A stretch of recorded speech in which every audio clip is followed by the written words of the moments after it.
Hey guys, so we're back in the studio today. I want to do some painting. I feel like I haven't painted with you guys in a while. I really want to paint today because I've got this new set. I didn't get a lot of art supplies for Christmas, but this is one that I did get, and this is the Golden Open acrylics.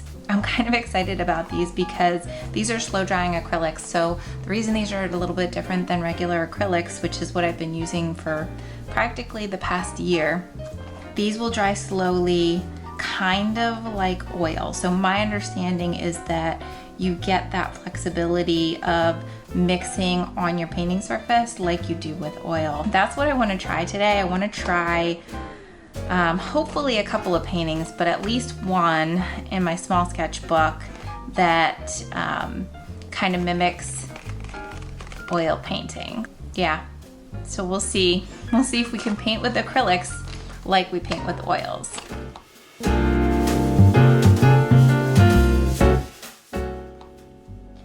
All right, so this kit comes with, this is a landscape kit. So this kit comes with a lot of colors that I don't normally use. So we've got the sap green hue, we've got a manganese blue, ultramarine blue, alizarin crimson, cad red light, yellow ochre, cad yellow primrose, titanium white, and then I opted for a raw umber. And the reason why I did that was this set doesn't come with a black, and I use raw umber a lot, and if I mix the ultramarine and the raw umber, I can get a pretty nice black that's almost like a Payne's grayish kind of a black, which is what I prefer to use. I think these colors are going to work pretty well for portraits, but we'll see.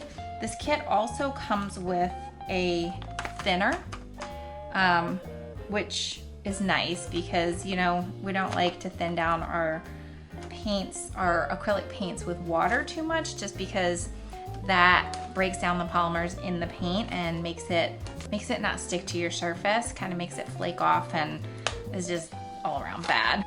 So I'm going to try and open these and then we'll get painting.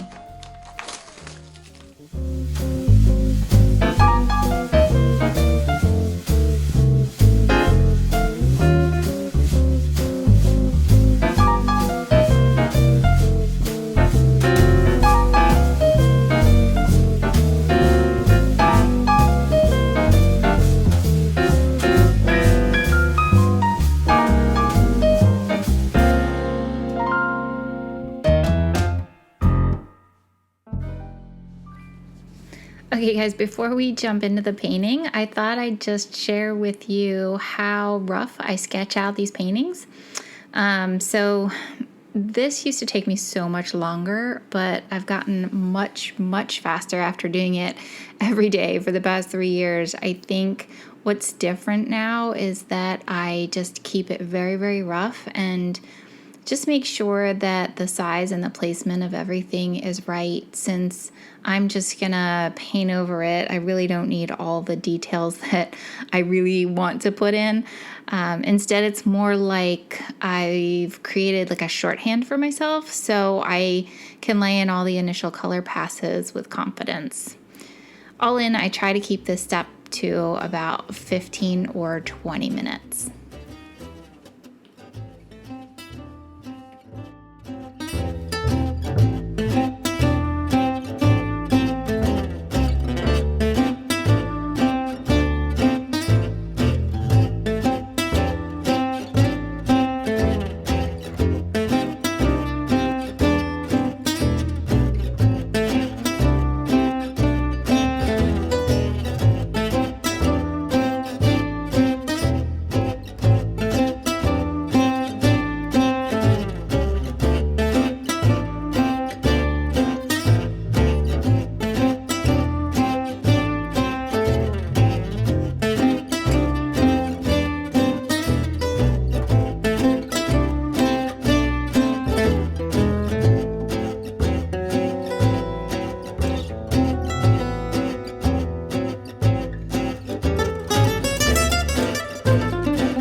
this first painting, I decided I wanted to try to paint like I do with oils, and spoiler alert, it did not act like oils.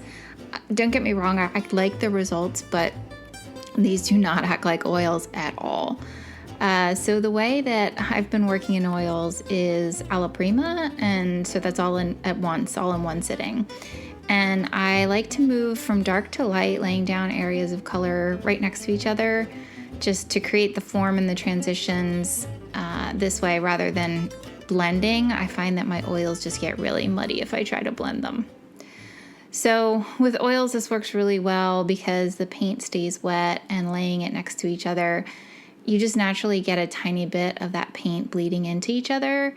And it's just really nice this way. With the paint, I think that even though it stays wet in this open acrylic, it's really, really sticky. So instead of being able to lay the colors down next to each other or on top of each other, the paint just ended up kind of pulling up instead of adhering to itself the way that oils kind of do.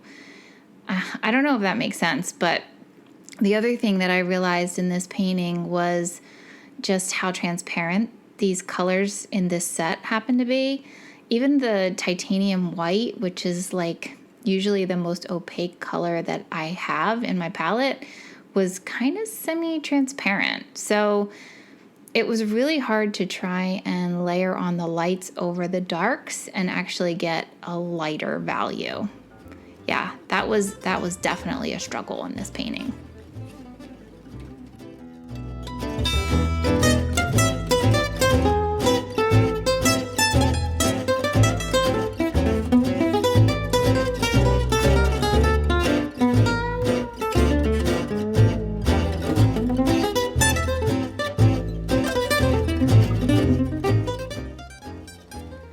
Okay, so first painting behind us and lessons learned. We can move on to the next painting with a slightly different plan. So in this one, I wanted to see if I could get more of that oil painting feel, but solve for the transparency problem that we were having by mixing in some of my regular acrylic paints. So these open acrylic paints, they stay wet, and I don't know what's in them that makes them stay wet longer, but apparently they are just acrylic paints, and so you can mix them with regular acrylic paint. And the good news is that I think that this worked well to make the paint a little bit more opaque, but it also definitely sped up the drying time. So good and bad. If you work with regular acrylics, you know that they dry almost immediately, like super fast. So this was a good opportunity then to try out the thinner that comes with these paints to see if that could help. And I think it helped a little bit, but it's really tough to balance that drying time with the opacity issue. It seems like you are going to have one or the other.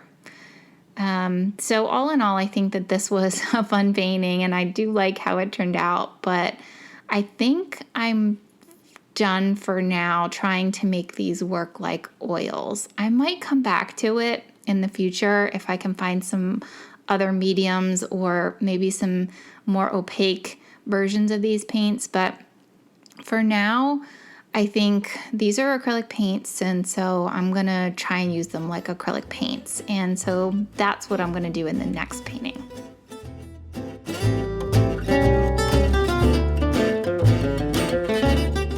So this time I'm going to try my good old acrylic process, which is to lay down an initial pass of all the general colors, working from dark to light, and then going back in to refine those forms over top of that first layer. So unlike regular acrylics where I can just essentially scrub on paint with no real concern for the layer underneath, these paints require like absolute perfect conditions to use this dry brushing technique. So first of all, the surface needs to be totally dry. So if I tried to dry brush over an area that wasn't quite dry yet, it just totally picked up the paint underneath. And so the next thing is that you need to have just the right amount of paint on your brush. So not too much and not too little. So if I didn't have the perfect amount of paint on my brush, instead of getting that nice like dusty color, like dusting of color, I would just get smeary paint strokes. And then the last part is the amount of pressure that you're using. So normally I can be pretty aggressive with my paintbrush when I'm dry brushing, and I can really rub the brush on the page and still get a pretty soft texture. But with this paint, it really took a slow and soft touch to get just the right amount of paint onto the page without disturbing the paint below, even when it felt like the paint was dry, because apparently even when the paint's dry, it's not actually fully cured for hours or possibly even days. So it can still be lifted up if you're not careful with it.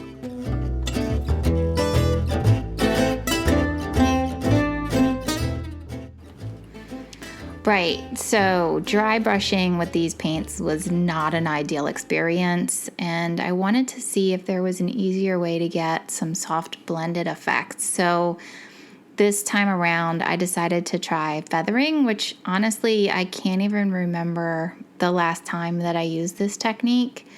So this involves just putting down an area of wet paint, usually in a highlight, but it can be, whatever. And then taking another brush, one that's soft and dry.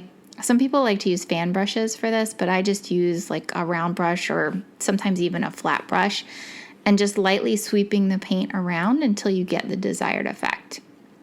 And I have to say that this process was so addictive. I mean, I was really enjoying like finessing the paint around like this. So I can definitely see myself doing this a little bit more. But here's the thing. It only really works because the paint is slow drying. So I tried this with my regular acrylics and it was not happening, like not at all. So I think this is going to be something that I really hold for using with these open acrylic paints.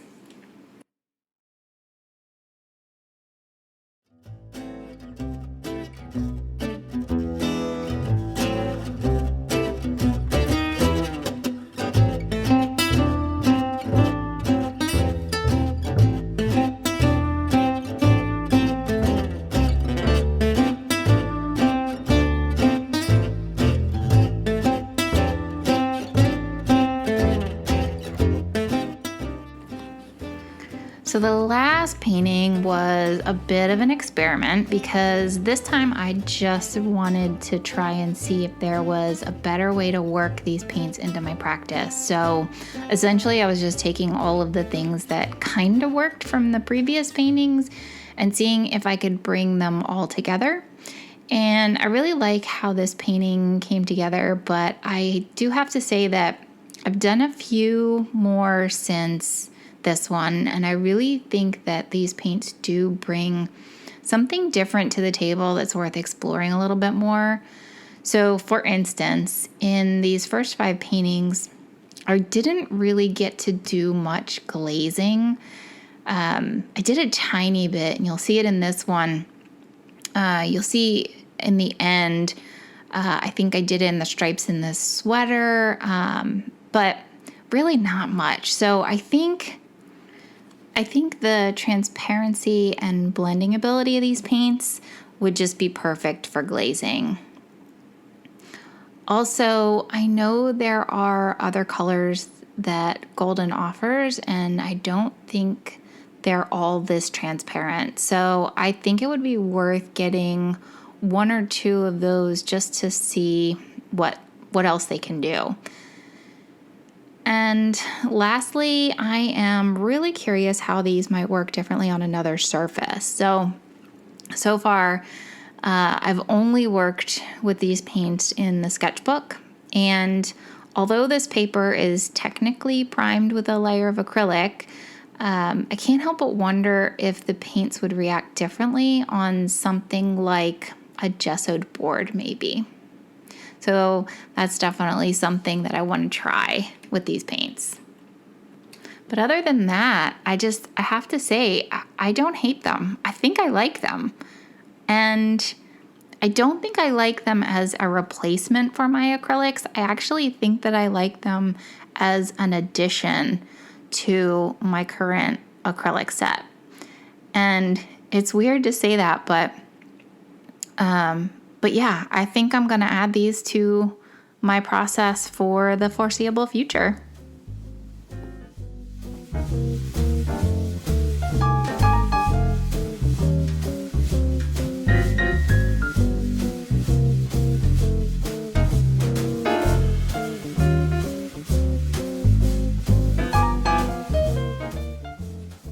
Okay guys, that's it for me. Thanks again for watching, and don't forget to like and subscribe if you want to see more. And let me know what you think. Have you tried any of these slow drying acrylics, or are you even considering trying them? I think it's worth it, but I'd love to know what you guys think. All right, come on over to Instagram if you want to catch up on all the latest on my Daily Dogs project. Definitely tag me in a pic of your pup if you want to join in. And yeah, thanks for watching, and I'll see you soon.